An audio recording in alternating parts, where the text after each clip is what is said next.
Hari ababyeyi bavuga bati uyu mwana wanjye ntajya yumva, naramubwiye byaranze, naramusabye hafi gusarara, narahanye narananiwe, ariko nta kintu gihinduka namba. Ubundi ese ikibazo kiba kiri ku mwana cyangwa hari aho umubyeyi ashobora kuba anabyitaho nabi? Uyu munsi tugiye kuganira ku kibazo gikomeye. Umubyeyi yakora iki iyo umwana yanze discipline? Nibyo umubyeyi wese aba yifuza discipline ku mwana we, ariko si igihe umwana yanze discipline umubyeyi yakora iki? Iyo tuvuga umubyeyi aha dushyiramo n'umurezi. Ntabwo tugiye kuvuga gukubita wenda nk'umuti w'ikibazo, ntabwo tugiye kuvuga igitsure cya kindi kirenze cyane, ahubwo reka tuvuge kuri ya discipline yubaka, ya yindi irera kandi iganisha heza, ikaba itera ejo hazaza h'umwana heza. Turifashisha umwanditsi witwa Johnson Townsend mu gitabo yise Boundaries with the Kids. Iki gitabo gisobanura neza uko discipline atari igihano gusa, ahubwo ari ukubaka umwana, uko umwana yigishwa kwirengera ingaruka z'imyitwarire ye, uko umubyeyi yashyiraho amategeko asobanutse kandi amategeko akaba yashyirwa mu bikorwa. Iyi wumva ni Isaac Inspire TV. Reka dukomeze ikiganiro kugera ku musozo wacyo. Ubaye utarakora subscribe waba uri gukererwa mu rwego rwo kwagura uyu muyoboro twunguriraho.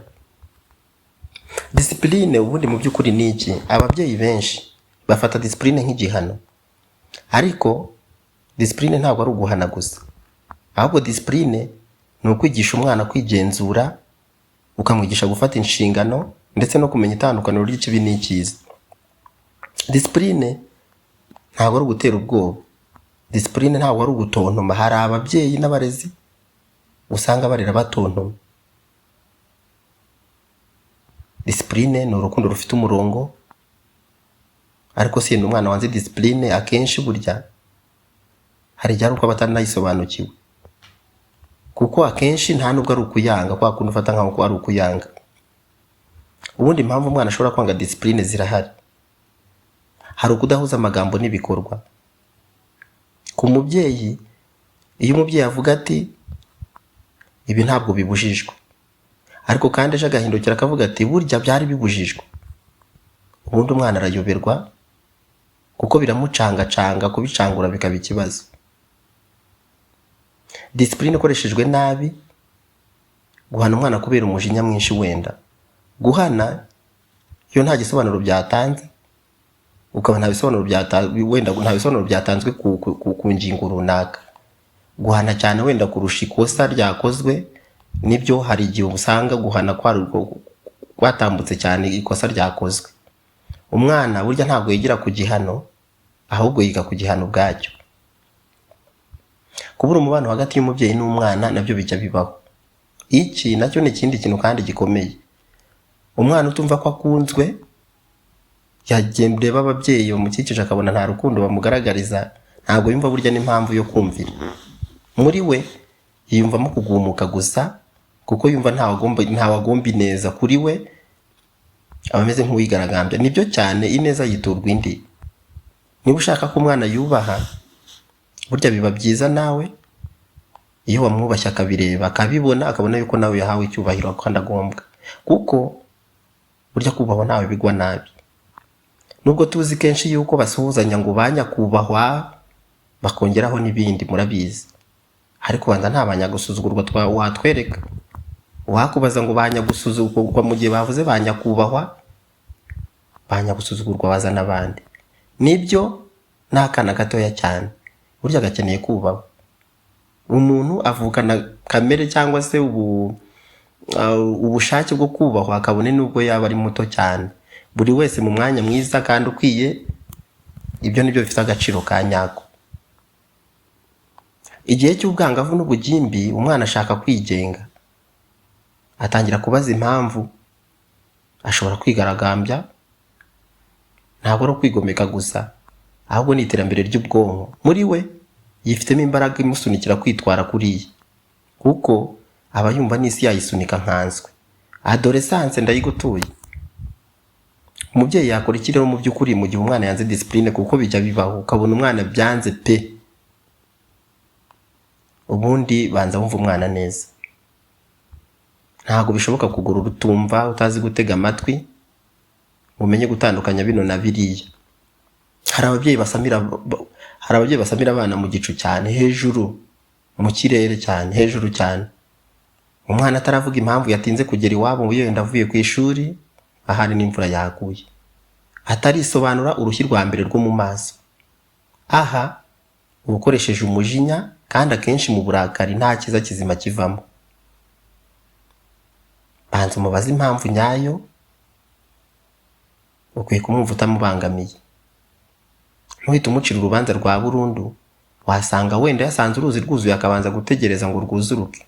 Birashoboka.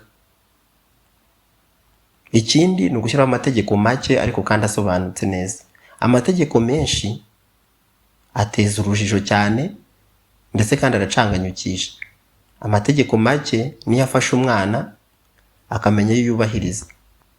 Amategeko agomba gusobanurwa neza, kandi amategeko burya yerekanwa n'ingero. Kwigishwa inshuro nyinshi nibyo burya yego aryoha asubiwemo, n'amagambo ngo aryoha asubiwemo. N'amategeko ni nk'amagambo, bisaba gusubiramo kenshi, ntabwo ari rimwe gusa, ntabwo ari ukuvuga rimwe gusa. Kandi ngo ujye uhora ubibutsa, burya niko inyandiko zivuga.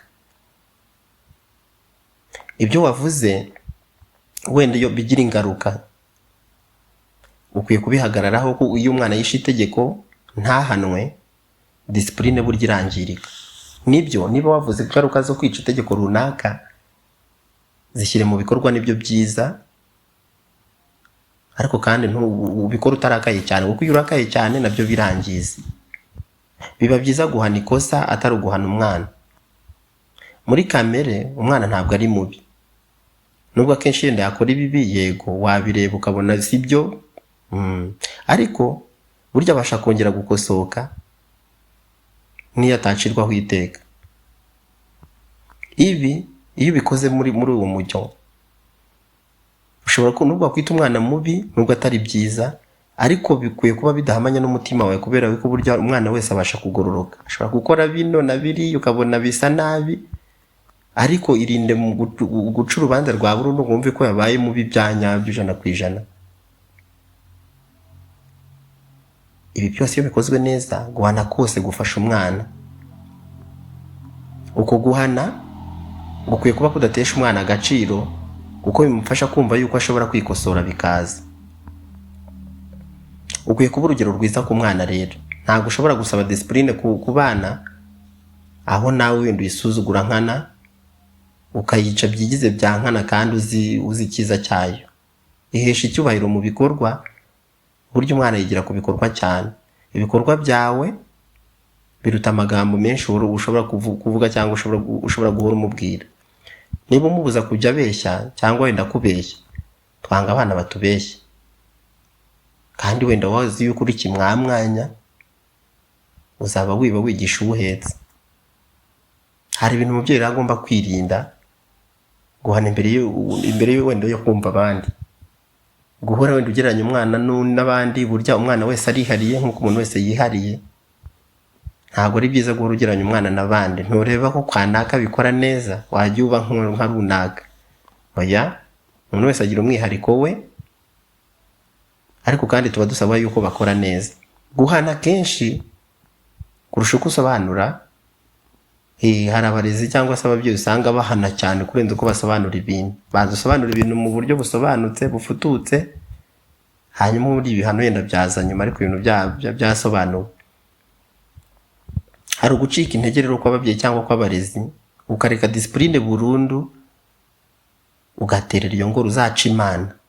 Ibintu bigucanze wumva ubihiwe, ukavuga ati uzaca Imana. Kureka discipline ni nko kureka umwana akagenda mu mwijima. Iyo ureze discipline gutyo, ugahubwo ubutanzi urwaho kugira ngo abana bigenge, kandi umwana wigenze ikimuvamo ntabwo ari cyiza. Iyo discipline rero yanze burundu, ni iki wakora nk'umubyeyi cyangwa nk'umurezi? Ukwiye kuganira n'abandi babyeyi, kuko burya kurera no gufashanya, no guhana inama. Nta muntu urera wenyine ngo bikunde. Hari ababyeyi baba bafite uburambe mu kurera. Ganira n'abarimu babyize, burya baba bafite inama. birenze ushobora gushaka umujyanama bita counselors.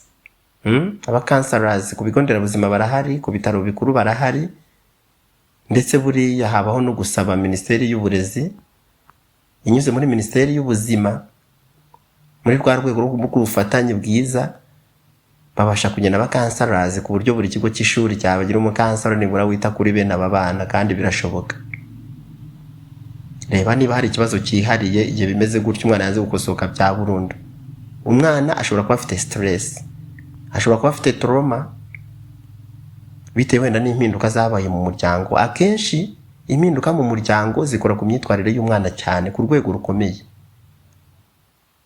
Wenda papa na mama bari gushwana muri iyi minsi, wenda bakanashwana umwana yumva, byose bikitura ku mwana bikangiza. Ariko abenshi nta nubwo babikeka, ahubwo batekereza ko ibintu bikomeza kuba ari ibisanzwe, kandi ubwonko bw'umwana bwakira buri makuru yose bukayiyegereza. Amakuru mabi abasha gutinda mu bwonko bwe kandi akangiza, aho gutekereza ibijyanye n'ibyo ku ishuri. Ni urugero, akaba ari kwitekereza ya matiku ya papa na mama. Burya gusaba ubufasha rero kuri bariya bose twavuze, baba ari ababyeyi bazobereye mu kurera, baba ari abarimu babyize, aba counselors, ukwiye kutabifata nk'intege nkeya, ahubwo iki kintu ni ubwenge buganje. Burya kugisha inama, kubaza, gusaba ibitekerezo ntabwo ari ubugwari, si intege nkeya, ahubwo ni ubwenge buganje. Aho kwihagararaho ngo utange serivisi itanoze, ukwiye kugisha inama, kandi kurera ni ugutanga serivisi. Dukwiye gutanga serivisi inoze ku bana, aho kugira ngo tubapfunyikire tukaba twagisha inama, si icyaha. Reka dusatire umusozo. Umubyeyi mwiza ntabwo ari wa wundi urera umwana utagira amakosa, ahubwo ni umubyeyi uharanira kumufasha kugenda kuyakosora, akamuherekeza mu rugendo rwo gukura kwe, kuko burya umwana utagira amakosa ntabaho. Kubona umwana utagira amakosa keretse abaye ari umumarayika. Discipline ntabwo ari intambara hagati y'umubyeyi n'umwana. Hari igihe usanga hagati y'ababyeyi n'abana ibintu ari danger, ari nka wa mukino ntashatse kuvuga mu mazina yawo. Ahubwo discipline ni urugendo bagendana, ababyeyi cyangwa se umubyeyi, umurezi, akagendana n'umwana mu rugendo rwo gukura. Uru rugendo rukunda kandi rugashoboka rugatanga n'umusaruro iyo rugaragaramo urukundo rufite umurongo ndetse rukagira n'icyerekezo. Ubundi hamwe n'urukundo kongeraho patience. Patience ni ukwihangana, ukongeraho ubwenge. Discipline irashoboka cyane. Ibi bintu uko ari bitatu iyo bifatanye, urukundo, kwihangana ndetse n'ubwenge, ntabwo discipline yabura gushoboka. Ushobora kuba wagize icyo wungukira muri iyi video, ushatse wakanda like, wisangisha undi mubyeyi mugenzi wawe, byaba ari agahozo, kuko twese ni ukurera kandi ni ugufashanya, tubaho twiga. Kora subscribe kuri iyi channel Isaac Inspire TV kugira ngo dukomeze twagure uyu muyoboro twunguraniraho. Ndabashimiye cyane bakunzi bacu, ikiganiro nk'ibi nakagaruka. Mwakoze cyane kudukurikira, mukubwe neza, ndabakunda cyane.